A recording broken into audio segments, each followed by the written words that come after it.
Hello friends, welcome to my channel. இன்றைக்கி என்ன பார்க்க போகிறோன்னா சோள தோசை செய்கிறதுக்கு எப்படி ஊற வைக்கணும்னு சொல்கிறேங்க. இது வந்து 1 கப்பு இட்லி அரிசி. 1 கப்பு இட்லி அரிசிக்கு 1 கப்பு சோளம். அதே கப்பில் 1 கப்பு சோளம். அதில் 1/2 கப்பு உளுந்து,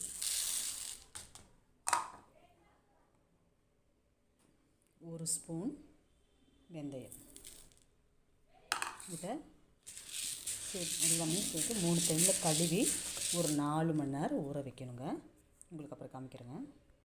இங்கே பாருங்கள், கழுவிட்டு வந்துட்டு நான் தண்ணி ஊற்றி ஊற வைக்கணுங்க. அதுக்கு எவ்வளோ தண்ணி வேணுமோ அதை போட்டு ஊற வச்சுங்க. 4 மணி நேரம் 4-5 மணி நேரம் ஊறட்டுங்க.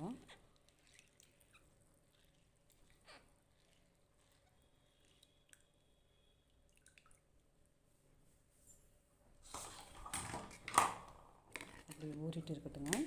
5 மணி நேரம் கழித்து மாவு ஆட்டிட்டு உங்களுக்கு காமிக்கிறேங்க. பாருங்கள், 4 மணி நேரம் அரிசி ஊற போட்டுங்க. 4 மணி நேரம் ஊறட்டுங்க.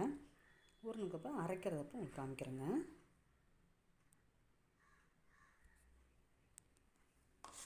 இப்போ மூடி வச்சிடலாம்.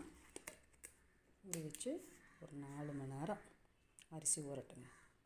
அரைக்கிறப்ப உங்களுக்கு காமிக்கிறேங்க. பாருங்கள், மிக்சியில் ஊற வச்ச இது ஊற வச்ச சோளம் பாருங்கள். ஊற வச்சேன்னா அந்த சோளத்தை மிக்சியில் போட்டு அரைக்க போகிறேங்க. அரைச்சிட்டு உங்களுக்கு காமிக்கிறேங்க.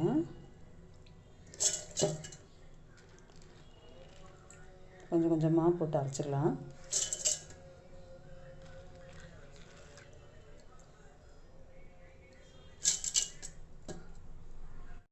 பாருங்கள், மாவு ஆட்டி எடுத்தாச்சு.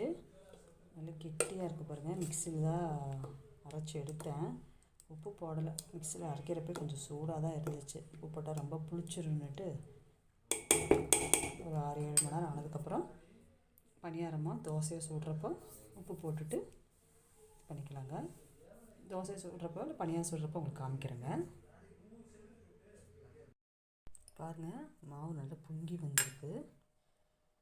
இப்போ நான் தோசை சுட போகிறேன். தோசை சுட்டதுக்கப்புறம் பார்த்திங்கன்னா தோசை பணியாரம் இதான் ஒன்று செஞ்சுக்கலாம். இருங்க காமிக்கிறேன். பாருங்கள், தோசை விட்டாச்சு. சூப்பராக வந்திருக்கு பாருங்கள். நல்லா ஒட்டாமல் நல்லா வந்திருக்கு. அழகாக